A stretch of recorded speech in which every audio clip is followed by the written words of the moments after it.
ఇదంతా జోకుని జోకులా కాకుండా పర్సనల్ గా తీసుకుంటామంటే వెళ్ళి మడ్డగుడు. సో హలో మిత్రో, ఈ రోజు మనం రోస్ట్ చేసేది బొంగులో బిగ్ బాస్ అలియాస్ నా మొగ్గులో బిగ్ బాస్. ప్రతి నెల వెలుగుని పక్కకు మింగి అమావాస్య ఎలా అయితే వస్తుందో సేమ్ అలానే ప్రతి సంవత్సరం రోత చేసే సీరియల్స్ ని పక్కకు మింగి క్రింజు చేసే బొంగులో బిగ్ బాస్ వస్తుంది. ఇది నమ్మ పేరుకే వరల్డ్స్ బిగ్గెస్ట్ రియాలిటీ షో, కాకపోతే అందులో రియాలిటీ కన్నా రోత చేయడమే ఎక్కువగా ఉంటుంది. నాకు తెలియకడుగుతా, బిగ్ బాస్ అంటేనే సెలబ్రిటీ షో, మరి అదేంటి ఇన్స్టాలో ఒక్కడికి కూడా బ్లూ టిక్ ఉండదు? ఓహో, వాళ్ళు వచ్చేదే బ్లూ టిక్ కోసం అనుకుంటా. సో ఇప్పటికే మీకు బిగ్ బాస్ అదే బొంగులో బిగ్ బాస్ పైన ఒక ఓవర్ వ్యూ వచ్చిందంటే ఇక వీడియోలోకి వెళ్ళి కొంతమంది కంటెస్టెంట్లకు రాడ్ దింపేద్దాం.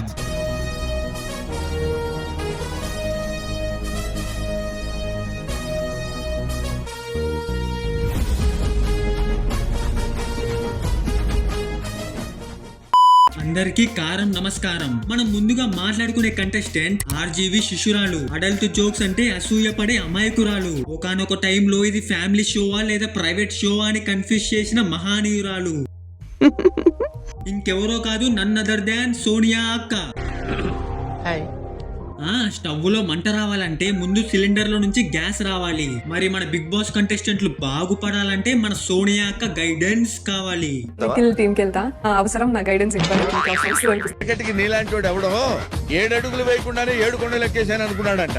దీన్ని బట్టి మనకేమర్థమైంది? మింగాలి కానీ అతి మింగకూడదు. లేదు నేను అతే మింగుతా అంటే ఇలా 4th వీక్ లోనే బయటికి వచ్చి మింగుతారు. అదేంటో బొంగులో బిగ్ బాస్ కి వెళ్తే బయట ఫ్యాన్స్ ఆటోగ్రాఫ్ కోసం లైన్ లో నిలబడతారనుకున్నా, కానీ మన సోనియా అక్క టాలెంట్ వల్ల బయట ఫ్యాన్స్ ఏమో కానీ బిగ్ బాస్ కంటెస్టెంట్లు కూడా లైన్ లో నిలబడుతున్నారు. బట్ ఇక్కడ ఆటోగ్రాఫ్ కోసం కాదు, హగ్గుల కోసం. నాకేం చేయాలో తెలియట్లేదు. మన అక్కకి దైవభక్తి ఎక్కువ అనుకుంటా, అందుకే బొంగులో బిగ్ బాస్ హౌస్ లో ప్రసాదం పంచినట్టు హగ్గులు పంచుతుంది నా బొంగులోది. దీనమ్మ, ఇది ఫ్యామిలీ షో అనుకుంటున్నారా లేదా ప్రైవేట్ షో అనుకుంటున్నారా? ముందు మిమ్మల్ని కాదు, మీలాంటి వాళ్ళని ఇలాంటి బొంగులో బిగ్ బాస్ షోకి పిలిచిన ఆ బొంగులో బిగ్ బాస్ గా అనాలి. కాదు, ఇలాంటి బొంగులో బిగ్ బాస్ షోని కనిపెట్టి మా ప్రాణాలు తీస్తున్న ఎర్రి పుగ్గా అనాలి. హీరో విలన్ కొట్టుకుని కమెడీని చంపేసినట్టు నా మీద పడతారేంటి?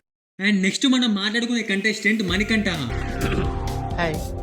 హౌస్ లో అందరు ఒక టైప్ అయితే ఈడొక టైపు. ఎందుకు ఏడుస్తాడో తెలియదు, ఎప్పుడు నవ్వుతాడో తెలియదు. ఒకసారి రెమో అవుతాడు, ఒకసారి రాము అవుతాడు, ఒకసారి అపరిచితుడైతాడు. మొత్తానికి సీజన్ మధ్యలోనే బయటికి వచ్చేస్తాడు. అయన్నొద్దు, పాయింట్ కి రా. Beginning of the season Manikanta be like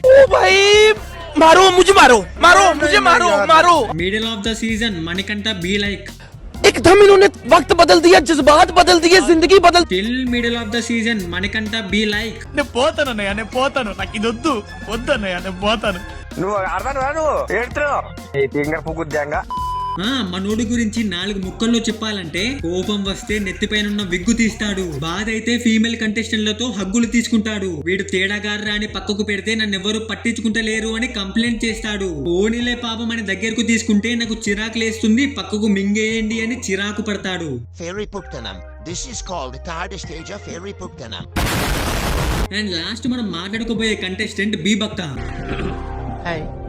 అదేంటో భయ్యా, బిగ్ బాస్ అంటే ఇలా ఉంటుంది అని రియలైజ్ అయ్యే లోపే బీబక్క రీక్యాప్ వచ్చింది. ఈమె గారు బిగ్ బాస్ లో ఉండని రోజులు నాకు ఒక్కటి అనిపించింది, కిచెన్ లో పెట్టినంత శ్రద్ధ గేమ్ల పైన టాస్క్ల పైన పెట్టింటే బాగుండు అని. ఏంటక్క బయటికి వచ్చాక కుమారి ఆంటీకి పోటీ ఇద్దాం అనుకున్నావా? మీరు మొత్తం 1000 అయింది, 2 లివర్లు ఎక్స్ట్రా. అండ్ మన బీబక్క ఒకరికి గైడెన్స్ ఇవ్వదు, ఒకరి గైడెన్స్ ఫాలో అవుతుంది. అందుకే ఇప్పుడు అక్క బయట ఉంది, అన్న లోపలున్నాడు.